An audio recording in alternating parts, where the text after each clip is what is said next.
So there he's going to move to where I was standing, and then he's going to move to where I was standing.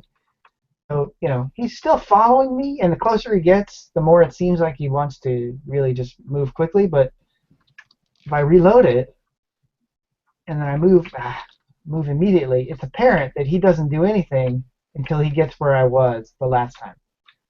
So he's moving way too fast to demo this properly. Let me put this back down to 75. This is what happens when you do live coding. It's the live coding show, folks. Let's try that one more time. You can really see it happening. Okay, so he's going to get to where I was standing, and he's going to turn left. Get to where I was standing and turn right. But it's very apparent now that he's moving so slowly that it's not like paying any attention to me.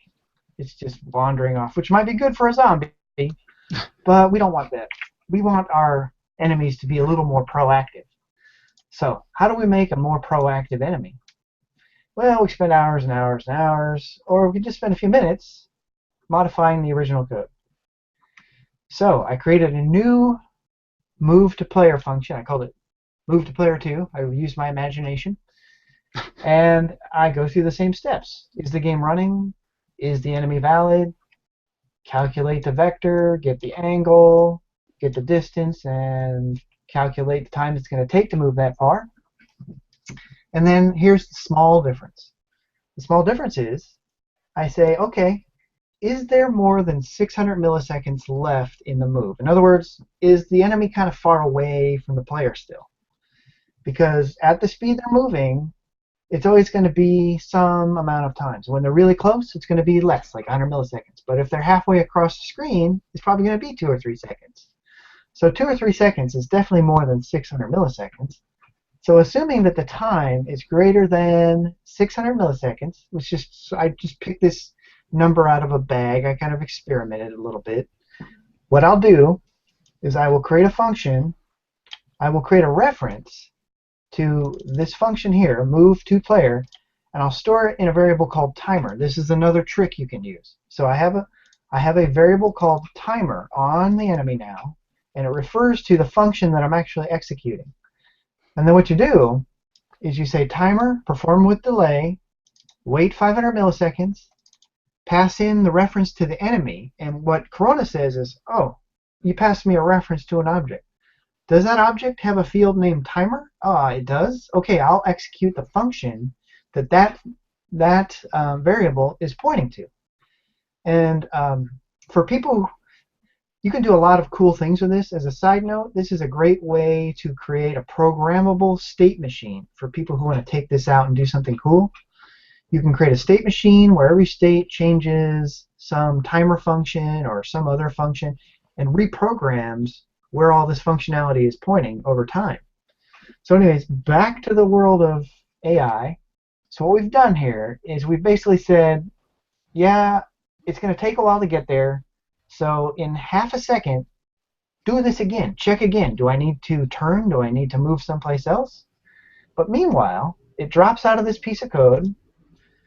And the only other thing we did here was I added an additional tracking variable called my last angle. Now, what this is basically it gets this far in the code and it says, the last time I ran this function, was I pointing in the same direction? Did I need to walk in the same angle, 45 degrees, 180 degrees? Because if I did, I really don't have any more work to do.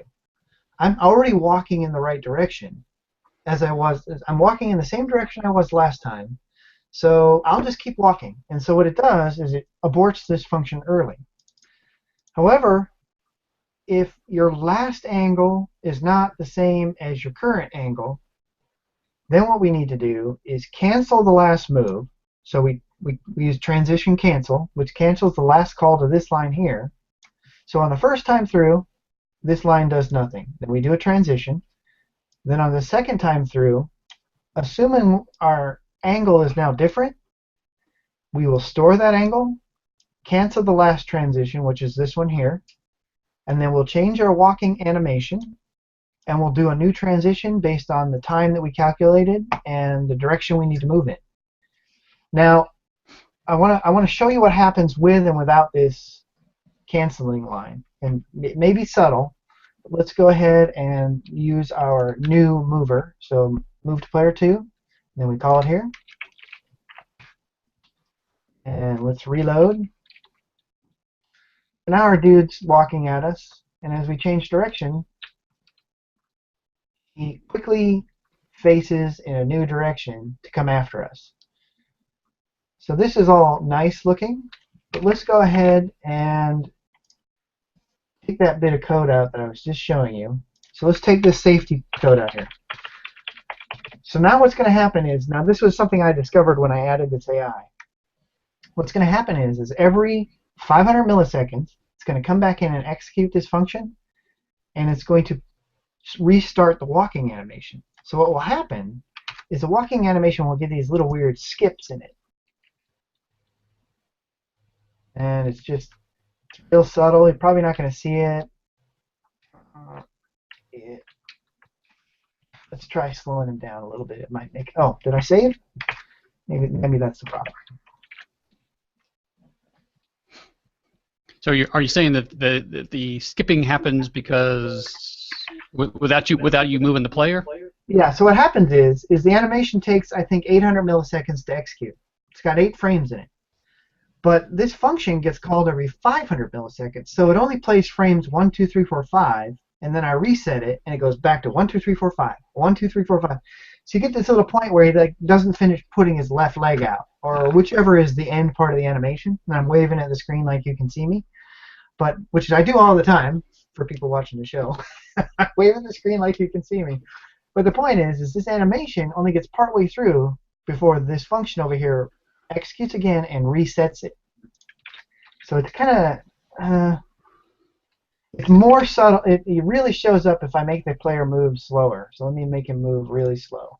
Yeah, and that makes sense. It's not a matter of the function running too fast. It's just a matter of skipping frames in the animation. Yeah, no, the function's not running too fast, but because the function doesn't have this little safety code in here that just aborts early. Mm-hmm. Every 500 milliseconds, it just restarts the animation. So even if it's walking in the right direction, it starts a new transition and it starts a new animation. So when the enemy is moving very slowly, so I set it down to 25 pixels per second, the base rate's 60, so that's going to be about half. So the full animation is going to take somewhere around 2 seconds to play now. But because I reset it every half second, we're only going to do the first 2 frames over and over and over, if I've got this all right. And now it's working perfectly. Great. That's okay. It would probably be hard to see on the Hangout anyway. Yeah, so it'd be hard to see. So let's do one more thing, and then we'll go on to firing, because we got enough time to do that, and that is interesting.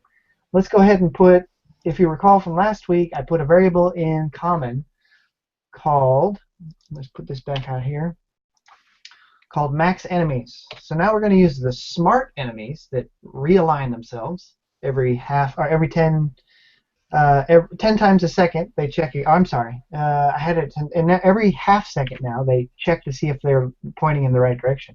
But now it's going to be 10 guys. And let's see how we fare. Last week we were able to handle 10 guys no problem. Yeah, relatively easily. And let's go ahead and make sure that they move between 75 and 150, so random speeds. Let's go ahead and see how that feels. Yeah, that's going to be a problem.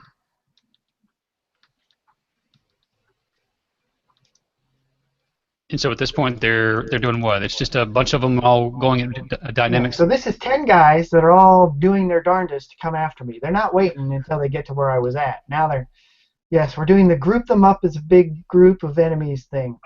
And then that's the sound effect we're going to put in the game, and I did something wrong. This is what I get for adjusting the code. So let's take that out.